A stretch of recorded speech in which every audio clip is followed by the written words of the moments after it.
How to cancel replacement order on Amazon. Hi everyone, welcome back to another video. In this video, we're going to learn how we can replace the orders on Amazon. So without any further delay, let's begin with the video. But before beginning, I want you to make sure to hit that like, share, and subscribe icon.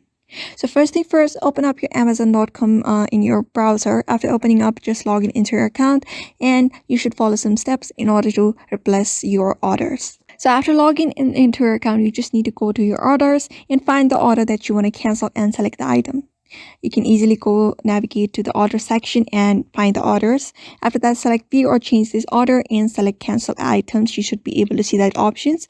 After that, check the box of the item that you want to cancel. To cancel the entire order, you just need to select all of the items that is available there. After that, choose a reason for a cancellation. For their security reasons, you just need to choose one of the reasons why you want to cancel your order. After that, select request cancellation and go along with the process of canceling your orders by entering the things they ask you to do so.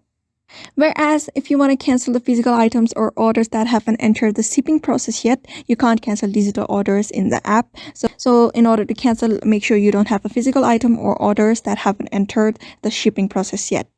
So just follow the steps and you should be able to cancel the replacement order on Amazon just by those steps. So I hope this video was helpful to you and thank you for watching this video.